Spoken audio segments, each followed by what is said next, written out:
Hello everyone, this is JasonGamingKing here, coming to you live with a new video called How to Win with the Alien Gambit.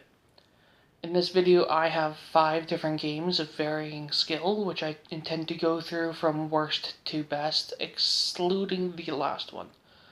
As the last one is against the legendary Apex Chess, I felt it was best to save his for last. So we're going to start off with a very short game that ends in a blunder by the opponent to one of the most common moves is a blunder. And so if you know the Alien Gambit, you probably don't need the moves, but for those that do not know, the notation goes e4, c6, d4, d5, either knight d2 or knight c3, which I play knight c3 almost always. Then pawn takes pawn on e4, knight takes pawn on e4, knight f6, knight g5, h6, and then knight takes f7. King then takes on f7 because otherwise it's a fork.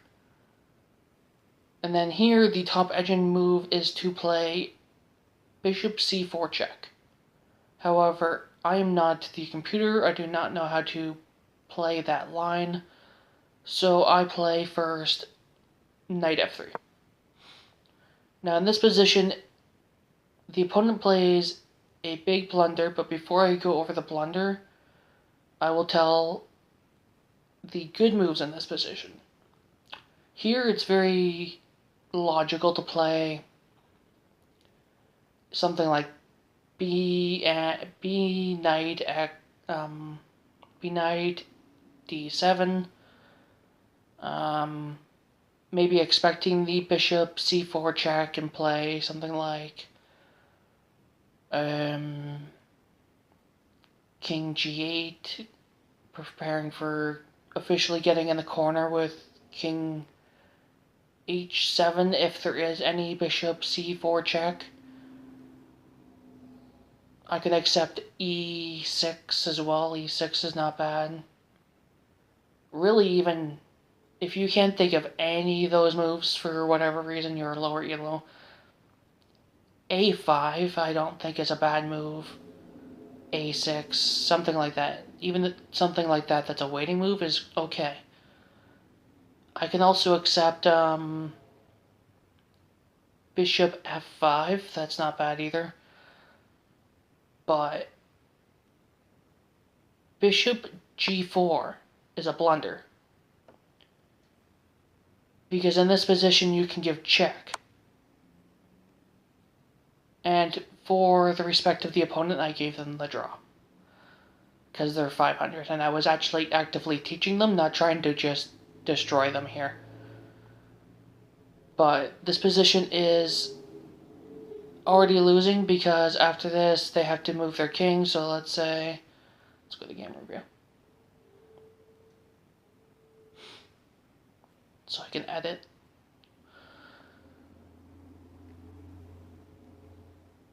So you're not going to want to go back to the home square in the middle of the board playing king e8. You're going to want to go to g8. You're really not going to want to go to, I don't remember the exact calculations, but you don't want to take your king into the center of the board ever. So definitely don't want to play king e6. But yeah, here you just take, and then takes, and then takes, and you're up a piece at this point. Alright, and now we're on to the second game. Here I'm playing a bot. It's the old school RuneScape Evil Bob bot, which is 1350 elo, which is to say it's like 500 real people elo. It did not make a whole lot bad moves, but one of the really bad moves it made pretty much ended the game right on the spot on like move 15. So just like last time, same opening. So e4, c6, d4, d5, knight c3, takes, knight f6, knight g5, h6, knight x f7, king x f7, knight f3, and then here, similar to the last game, is when the blunder happens, which just goes to show how easy it is to make a blunder really early in this opening. They play, in this position, queen d5, which is a blunder because it puts the queen and the king on the same diagonal. And so after bishop c4, the queen's pinned. And it's a poisonous bishop because if queen takes, it's a royal fork.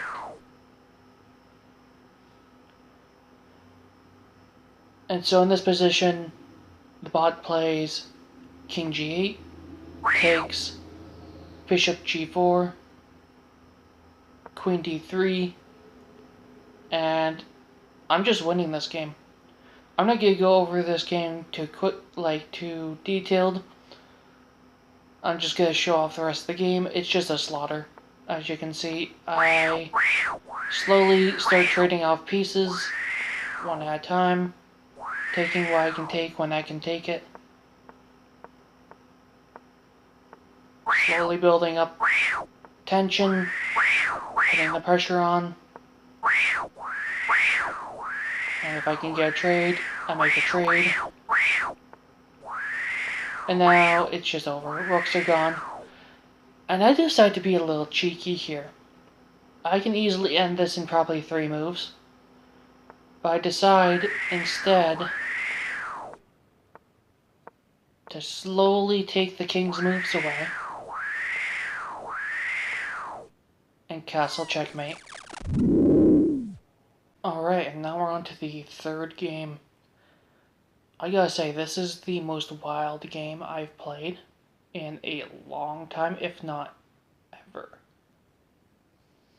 This is against the same guy as in the first game. And there's 3 brilliants in this game. Not 1, not 2, 3 brilliants in this game. So let's get right to it.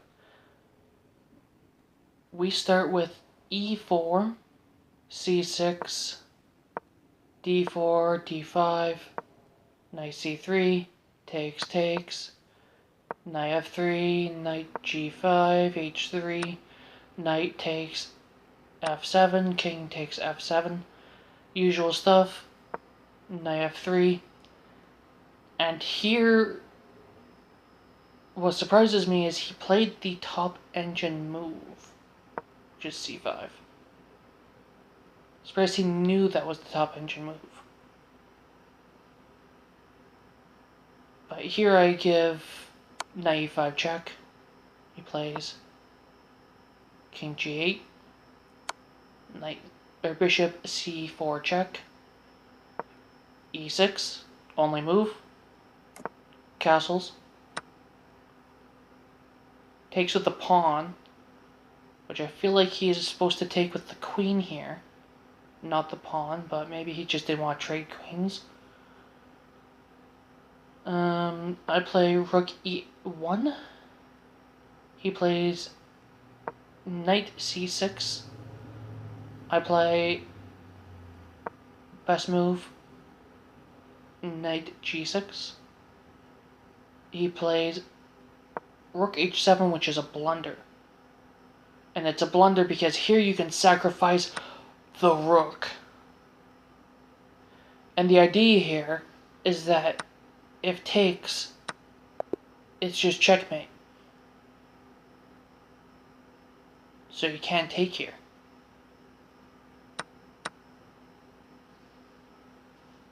The only move he can play, which he does actually manage to play, is knight d5. Because now the rook is hanging. But the next brilliant move, you don't care that the rook is hanging because you play queen e2. Because it renews the threat that if takes, take and it's mate.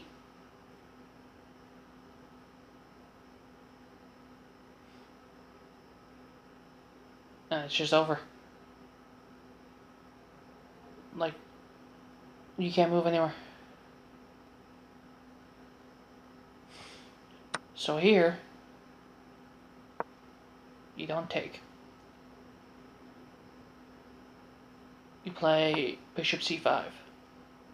Oh, no. You don't play bishop c5, you play...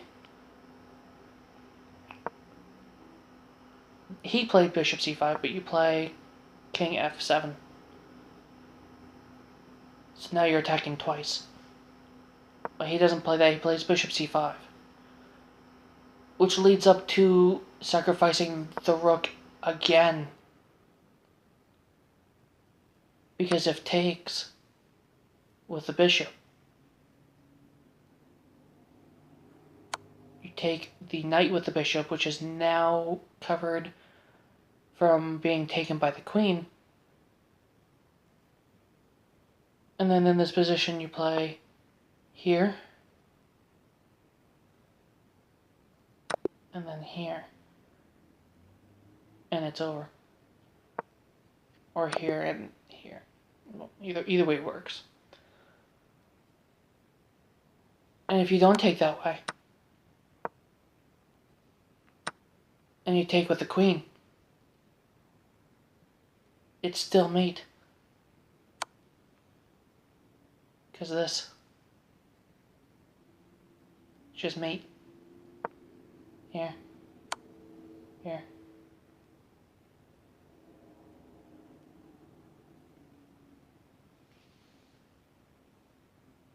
What's the last move? Oh. Yeah. That's it. And then you're done. And in this position, yeah, he does take with the queen, which ends up being this mate. Now we're on to the fourth game.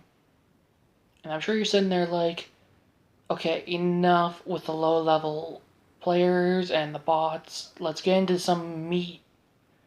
And here we're going to get into some meat, because I'm playing a 2200 ELO player, whom I beat with the Alien Gambit. And I beat them bad. So, same as before, we play the e4, c6, d4, d5, knight takes, takes, knight, knight, pawn, knight, takes, knight. And here's where things go different. They do also play c5, but there's no blunders, no brilliance, just straight, normal, positional chess. I give a check. He goes back, give a check, pawn moves. Instead of playing some aggressive move, I decided to defend my pawn, because this game is after I play Apex Chess. And so, in the game against Apex Chess, I gave away the d-pawn, and I ended up losing all my queenside pawns before the end of the game. And I ended up being in a really bad losing position for most of the game because of it. So instead of attacking, I decided in this position to be more mindful, more demure with my pieces. So next he takes the pawn, I take the pawn. He plays knight to d5. I bring out my queen. He then plays knight f6. So he just wasted 2 moves doing nothing. I castle just to add a defender to the bishop now that it's under threat. He plays queen e8, getting out of the way of the rook.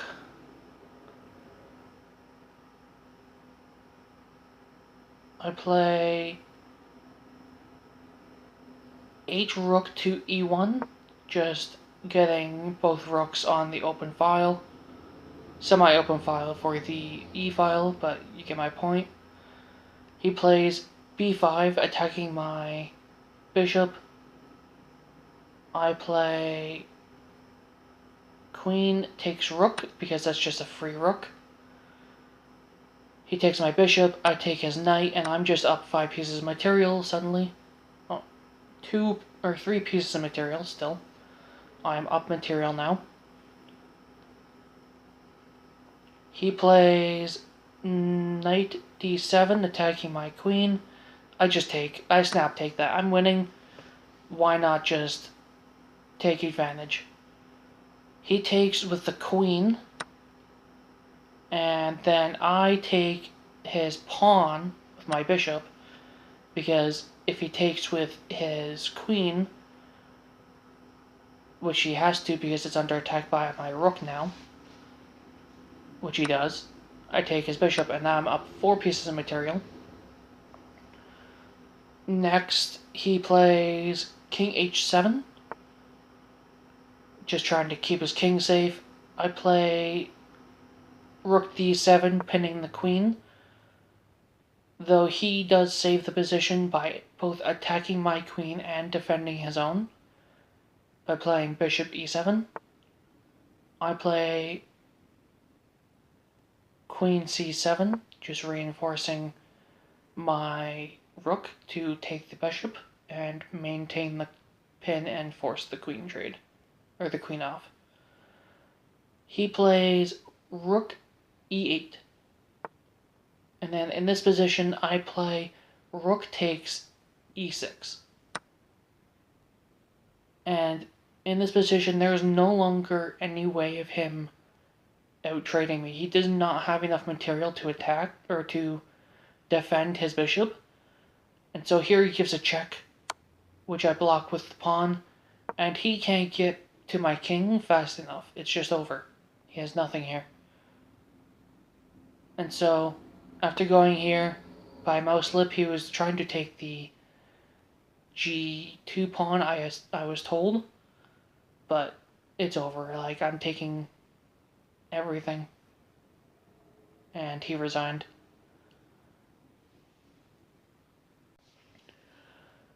Alright, and this is what you've all been waiting for. This is the final game.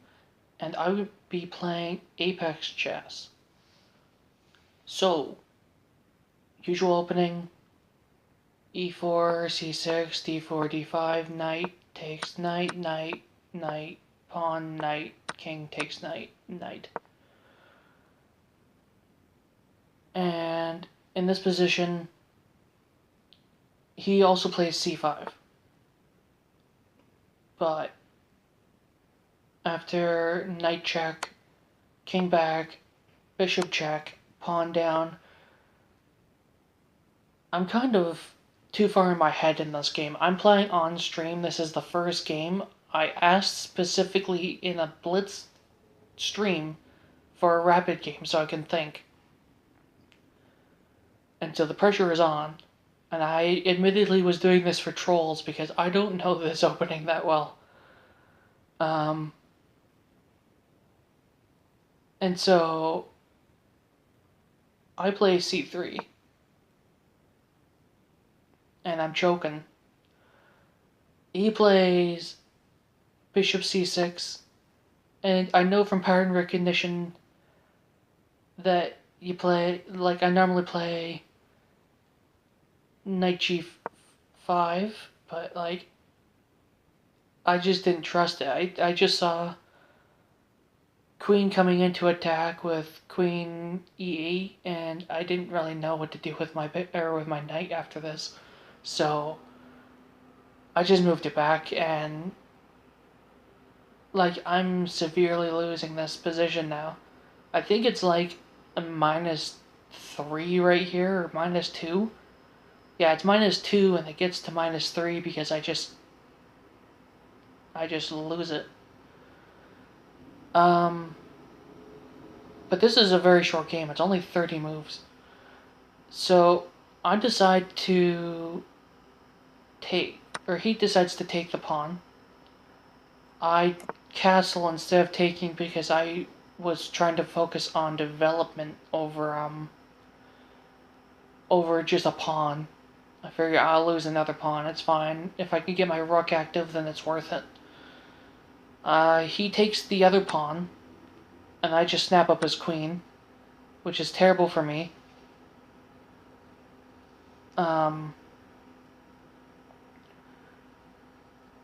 And then he plays knight d8 and takes it. I play rook e1, hoping to make a trade of the bishops or something. He plays bishop b4, wanting to take while looking at my rook. So if I take the pawn, he takes my rook, and if I move my rook, then he promotes and takes my rook. So it's iffy. So I push for b2, and this is when I start getting my comeback here. He tries to kick out my bishop. I kick out his first, and he gets his out. He lets me push out my bishop. He goes for the kick. I just push back. He comes in with his rook. That's all trapped. I go for the pawn. He comes in with the bishop. I figure if I take the pawn, I can line up my rooks, which actually ends up happening. And then I just slowly attack, and my attack doesn't even work. But he allows it to come about, and I take the pawn, and here's when he blunders. Even when you're losing, you're winning, because the pressure here, he moves to the right square for me to fork him, and he can't take the pawn or anything. He has to go back, and now I'm winning even more material. And it's just cooked. Alrighty folks, before I end off this video, I do want to just show off the commentary of Apex Chess during the stream. He is a much better player than I am, so he's going to go into a far better amount of detail into my weaknesses as well as his strengths, my strengths, etc. throughout the game. So here you go. 200 flux in the rating. Come on. All right, we're going to play Jason in the Carocon. Okay, he's playing the Alien Gambit? He is. He's going to play the Alien Gambit. Okay. Show me what you got, Jason. C5 is technically how you refute it, but it's not so simple, of course. We always have to play E6 here whenever they give us the check.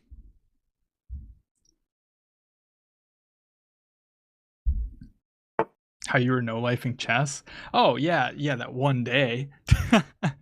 I no-life chess that one day, and then from there, it just went downhill. Anyways, I believe we should develop our knight here. I think that's the whole point of like putting the pawn on the square.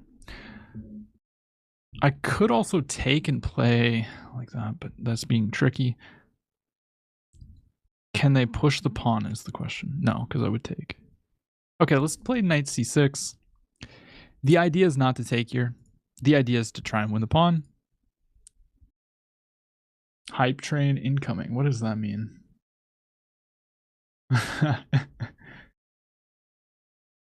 How old am I? How old do you think I am, Mighty? Okay, the knight goes backwards. Oh, you're the last guy? Nice, nice. What up, Sammer? Where did I go wrong? I don't know, to be honest. I mean, you let me win a pawn. My pawn structure was worse, but you allowed me to just have a pawn up. Although you probably had a better position, for sure. Okay, so I think I can just take. But I have to be careful of tactics, but I should be able to just capture this.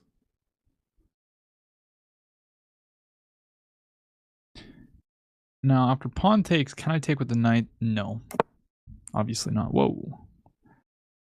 I mean, I can just take. If they trade, we're happy. Okay, let's take. Free pawn. I have no development. I'm being a little bit greedy here, but... I have no development. I'm being a little bit greedy here, but you know. Okay. Our pieces are awkward. It's A-okay. Knight is protecting. I can always play king up too, but then knight in. So maybe I want to bring the bishop here. See, this is where I always go wrong in the alien gambit. I could also take, but then they develop here, and we don't want to give them that much development, but I can be sneaky maybe and play this. And then if they were to attack me, I can go here. If they take, I can take making a queen. So I think bishop b4 makes a lot of sense. And if you take, we have a fork now. And somehow all the pieces are just, they're just working well together. You look like a kid 67. Ah! Oh no. Okay, so I can push the pawn attacking this if I want, but we don't need to do that.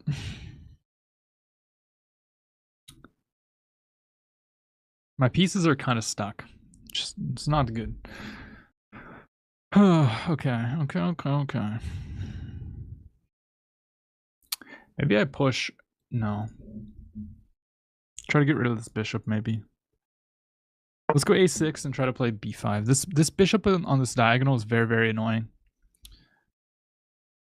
So that's the goal. Here I'll have to retreat my knight or my bishop, of course, but that's okay. First come, first serve, guys. If you want to play, just send an unrated blitz challenge. I'm only playing rapid with Jason right now because he's been a long time supporter. Okay, yeah, he was there. We're gonna slide back this way. I'm not saying you guys haven't been either. That's not what I'm saying, but yeah. Okay, let's bring our bishop back.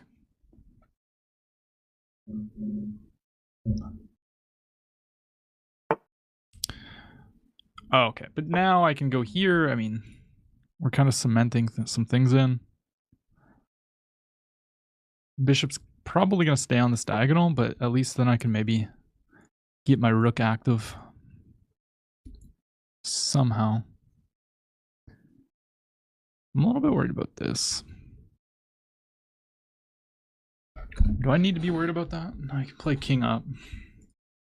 Okay, let's play rook b8 and try to play bishop to b6. Send blitz request to Apex Chess. Yeah, and now let's try to get a trade. They can win the pawn. I don't really care.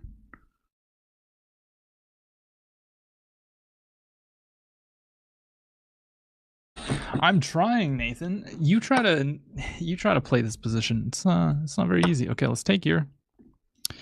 Is not an easy position to navigate. Maybe I have to. If I go here, there's knight here.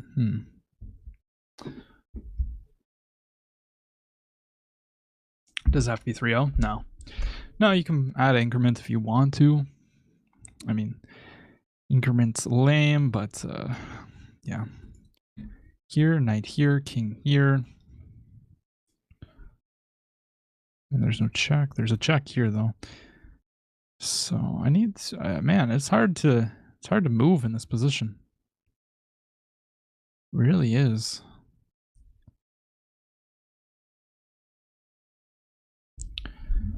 I need to get the rook out. But how do I do it? I mean, I could just play rook up too. Let's play rook up and just protect here. So I don't get into any trouble here.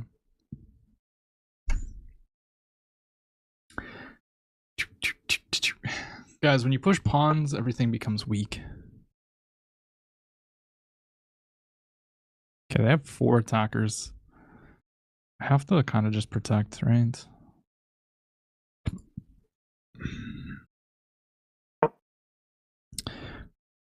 Protecting. I don't like that my king has to protect, but yeah, now they're trying to add more attackers. Knight here. You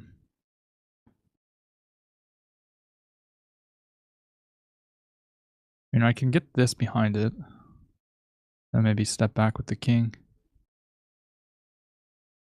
Let's just get our other rook involved. We have everything pointing towards this, so it should just be fine. Or are we? King back takes. Maybe we're not fine here.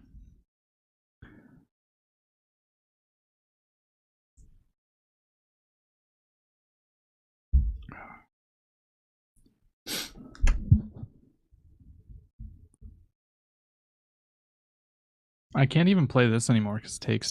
There's too many issues here. This is pinned.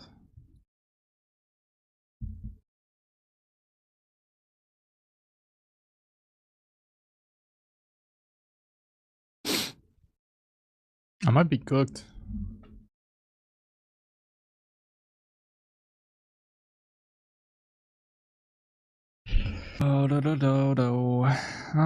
Let's see.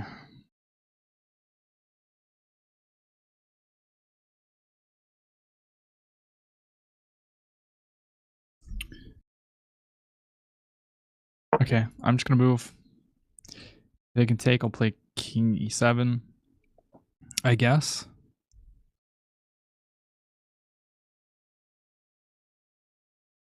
You can't play e5, there's a pin, guys.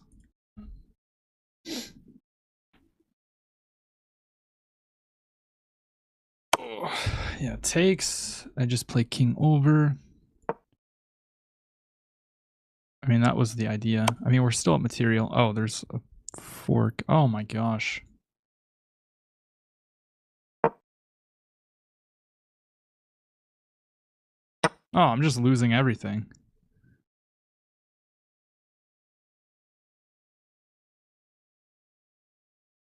Okay, GG.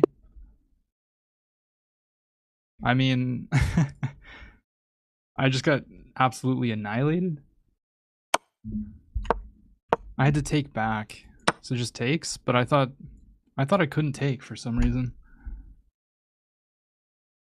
G5, what are you talking about? I mean, this just pisses me off whenever I lose against this. Down to down.